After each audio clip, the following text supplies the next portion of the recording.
দলগুলোর মতবিরোধে আটকে আছে জুলাই সনদ। রাজনৈতিক সমঝোতা মাথায় রেখে সনদ বাস্তবায়নের চেষ্টা চালাচ্ছে ঐকমত্য কমিশন। পরিবর্তন আনা হচ্ছে প্রস্তাবে। এতে দলগুলো বিপরীতমুখী অবস্থান থেকে বের হতে পারবে বলে আশা করা হচ্ছে। কমিশনের কোনো সদস্য বলছেন, শেষ পর্যন্ত জুলাই সনদ বাস্তবায়নের মুখ দেখবে নাকি ভেস্তে যাবে তা মূলত দলগুলোর উপরই নির্ভর করছে। এদিকে আগামীকাল আবারও ঐকমত্য কমিশন বৈঠকে বসবে রাজনৈতিক দলগুলোর সঙ্গে।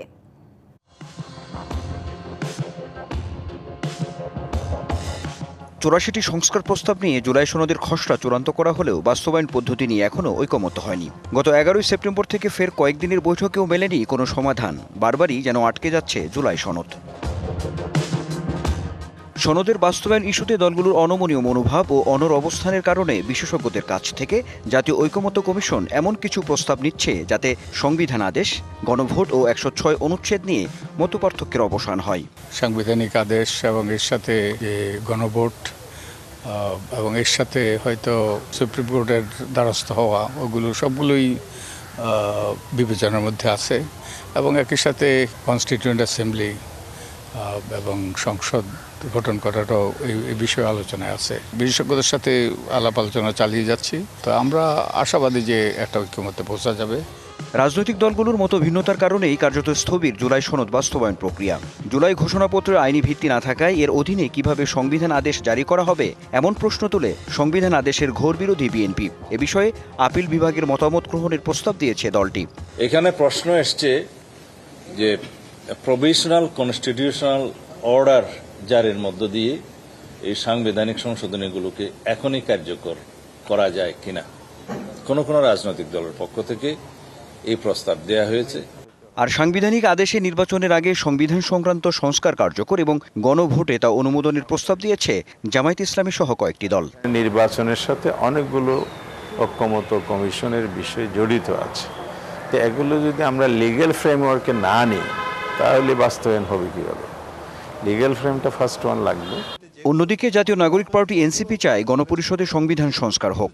দলটির মত, একই সঙ্গে গণপরিষদ নিয়মিত সংসদ হিসেবেও কাজ করতে পারে। এটা যদি কোর্টে চ্যালেঞ্জ হয় বা আবার বাতিল হয়ে যায়, তখন পুরো জুলাই সনদটা একই সাথে আমরা মনে করি যে পুরো মৌলিক সংস্কার সহ পুরো সংস্কার প্রক্রিয়াটাই একটা চ্যালেঞ্জের মুখে পড়বে, প্রশ্নের মুখে পড়বে। তো সেই জায়গাটায় আমরা বারবারই বলে আসছি যে গণপরিষদ নির্বাচনের মাধ্যমে নির্বাচিত জনপ্রতিনিধিদের দ্বারা যদি এই জুলাই সনদটা বাস্তবায়ন হয়, নতুন সংবিধান লেখা হয়, তাহলে সেটা সবচেয়ে টেকসই পদ্ধতি হয়। সামনের বৈঠকে দলগুলোর এমন অবস্থানের পরিবর্তন ঘটবে বলে মনে করেন ঐকমত্য কমিশনের সদস্য ডক্টর বদিউল আলম মজুমদার। বলেন, জুলাই গণঅভ্যুত্থান কোনোভাবেই ব্যর্থ হতে দেয়া যাবে না। বিশ্বাস করতে চাই যে আমরা এটা ভেস্তে যেতে দেব না। আমরা আমাদের এই বীর সেনারা যারা আত্মত্যাগ করেছে, প্রাণ দিয়েছে, রক্ত দিয়েছে, এটা বৃথা যেতে দেব না। আমি নিশ্চিত আমাদের রাজনীতিবিদরা এইসব বিষয় স্মরণে রাখবে। জুলাই সনদ আলুর মুখ না দেখলে নির্বাচন সহ সার্বিক দিকেই অনিশ্চয়তা তৈরির আশঙ্কাও করছেন এই নির্বাচন বিশেষজ্ঞ। বল মূলত রাজনৈতিক দলগুলোর কোর্টে। Anwar Hossain, DBC news, Dhaka. দর্শক, আগেই জানিয়েছিলাম দলগুলোর মতবিরোধে আটকে আছে জুলাই সনদ। রাজনৈতিক সমঝোতা মাথায় রেখে সনদ বাস্তবায়নের চেষ্টা চালাচ্ছে ঐকমত্য কমিশন। এই বিষয়ে বিস্তারিত জানাতে আমাদের সাথে যুক্ত হচ্ছেন জাহাঙ্গীরনগর বিশ্ববিদ্যালয়ের সরকার ও রাজনীতি বিভাগের অধ্যাপক ডক্টর শামসুল আলম।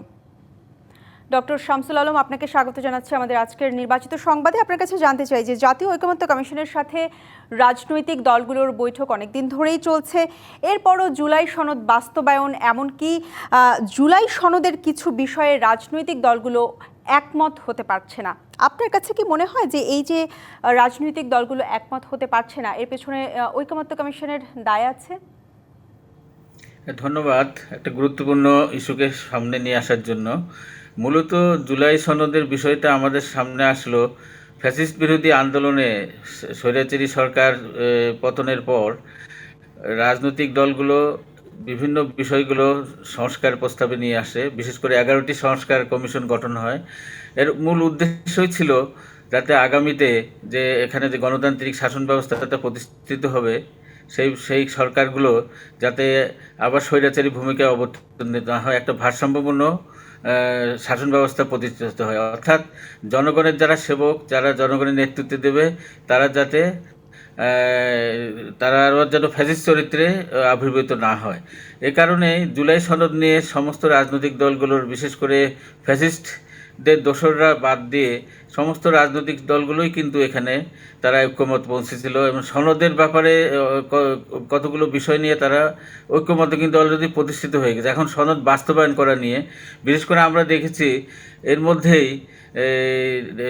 নেপথ্যে 9টি রাজনৈতিক দলের উদ্যোগে কিন্তু তারা পরস্পরের মধ্যে ইনফরমালি কথাবার্তা বলছে আগামীতে কিভাবে সনদগুলো বাস্তবায়নের পরীক্ষা নিয়ে। বিশেষ করে যেগুলোতে মতভেদ রয়েছে, বিশেষ করে গণতন্ত্র মঞ্চ অলরেডি কিন্তু তারা ইনফরমালি আলোচনা শুরু করেছে যাতে মতপার্থক্যটা আর বেশি না হয় প্রধান রাজনৈতিক দলগুলোর মধ্যে। অর্থাৎ এগুলোর মধ্যে দিয়ে আমরা মনে হচ্ছে যে অক্টোবর মাসে বিশেষ করে ঐক্যমত কমিশনের যিনি সহসভাপতি ছিলেন তিনি আলী রিয়াজ, উনি অলরেডি একটা পত্রিকায় গত 17ই সেপ্টেম্বরের প্রথম আলোতে একটা সাক্ষাৎকার প্রকাশিত হয়েছে। তিনি আশাবাদী যে বিষয়গুলো নিয়ে মতপার্থক্য রয়েছে, বিশেষ করে সংসদের এককক্ষ না দ্বিকক্ষ বিশিষ্ট কি পদ্ধতিতে নির্বাচন হবে, গণভোট হবে কি না, এই বিষয়গুলো নিয়ে তাদের নিজেদের মধ্যে কিন্তু আলাপ আলোচনা চলছে। এক্ষেত্রে প্রধান যে রাজনৈতিক দল বিএনপি তাদের বিভিন্ন সভাগুলো করে বিশেষ করে বিএনপির পক্ষে যে নেতৃত্ব দিচ্ছে ডক্টর শামসুল আলম, এই জায়গায় আমি একটু জানতে চাই যে এই যে রাজনৈতিক দলগুলোর সাথে ঐকমত্য কমিশনের বৈঠক চলছে, এরপরও শুরুর দিকে এনসিপি এবং বাংলাদেশ জামাতে ইসলামী উচ্চকক্ষে পিআর চাইলো, এরপরে বাংলাদেশ জামাতে ইসলামী উচ্চকক্ষ এবং নিম্নকক্ষে পিআর চাইছে এবং সেই দাবিতে তারা রাজপথে পর্যন্ত আলোচনা করছে কমিশনের সাথে বৈঠক চলা অবস্থাতেই। এটা কি আসলে কনফ্লিক্ট তৈরি করছে না? এটা জুলাই সনদের যে চিন্তা চেতনা মূল স্পিরিটের কিন্তু পরিপন্থী। এটা মূল উদ্দেশ্যটাই হচ্ছে এখন যেটা জনগণ মনে করছে যেহেতু আলোচনার টেবিলে আছে, এটা এখনো ঐক্যমতের মধ্যেই রয়েছে, সেক্ষেত্রে আর আন্দোলন কাদের বিরুদ্ধে এই আন্দোলনটা? এটা কি ডক্টর ইউনূস সরকারের বিরুদ্ধে, না বিএনপির বিরুদ্ধে, না অন্য কোনো শক্তির বিরুদ্ধে? এটা তাদের এই আন্দোলনটা করা এক ধরনের দেশে নৈরাজ্যকর পরিস্থিতি সৃষ্টির আশঙ্কা আমরা দেখছি। যে এটা তারা কি পিআর পদ্ধতিটা জনগণ কিন্তু এখন অত ভালো বোঝে না। পৃথিবীর যে রাষ্ট্রগুলো তো রয়েছে সেই রাষ্ট্রগুলো তো উন্নত বিশ্ব, সেখানেও এই আমাদের পার্শ্ববর্তী রাষ্ট্র নেপালে 10 থেকে 15 বার একটা সরকারের এই পিআর পদ্ধতির কারণে কিন্তু পরিবর্তন ঘটছে, সেখানেও কিন্তু এখনও স্থিতিশীলতা আসে নাই। কাজেই আমাদের জনগণকে এটা তো আগে বুঝতে হবে।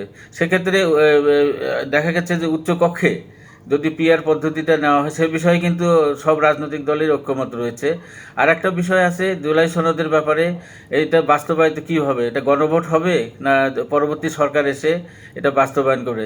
বিএনপির পক্ষ থেকে বলা হচ্ছে যে এটা তারা কিছু বিষয় আছে, যেমন সাংবিধানিক যে প্রতিষ্ঠানগুলোর সেগুলোর নিয়োগের ব্যাপারগুলো কি হবে, এটা কি সংসদ থেকে বা পরবর্তী সরকারের হাতে ছেড়ে দেওয়া না এখনই ঘোষণা দেওয়া হবে, সে বিষয়গুলো নিয়েও।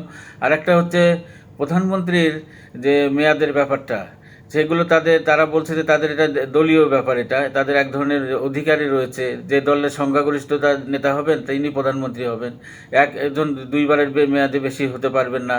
এই বিষয়গুলো নিয়ে মতপার্থক্য থাকলেও আলী রিয়াজ যেটা বলেছেন যে এই বিষয়গুলো নিয়ে আমরা আলোচনার মাধ্যমে এটা অবশ্যই মতৈক্যে পৌঁছতে হবে আমাদের। মতৈক্য না হলে যে বিষয়টা ঘটে যাবে যে ফ্যাসিস্ট শক্তি আবার ফিরে আসার সম্ভাবনা আমরা দেখছি। কাজেই রাজনৈতিক দলের একটু ছোটখাটো মতপার্থক্য ভুলে এই পিআর পদ্ধতি এই বিষয়গুলো সামনে না এনে আমরা যদি এগিয়ে যাই তাহলে কিন্তু নির্বাচনটা অলরেডি সমস্ত রাজনৈতিক দল কিন্তু নির্বাচনের মাঠে নেমে পড়েছে, ফেব্রুয়ারিতে নির্বাচন হবে সেই বিষয়টা সবাই একমত হয়েছে। ডক্টর শামসুল আলম, আপনাকে অসংখ্য ধন্যবাদ আজ আমাদেরকে সময় দেওয়ার জন্য। তারা কিন্তু এই আলোচনার সঙ্গে সঙ্গে তারা কি চাচ্ছে আগামী দিনে যদি নির্বাচনী জোট হবে কি হবে এগুলো নিয়েও তারা আলোচনা করছে। জি, একদম পরিষ্কার। ডক্টর শামসুল আলম, অসংখ্য ধন্যবাদ আপনাকে আমাদের সাথে যুক্ত হওয়ার জন্য।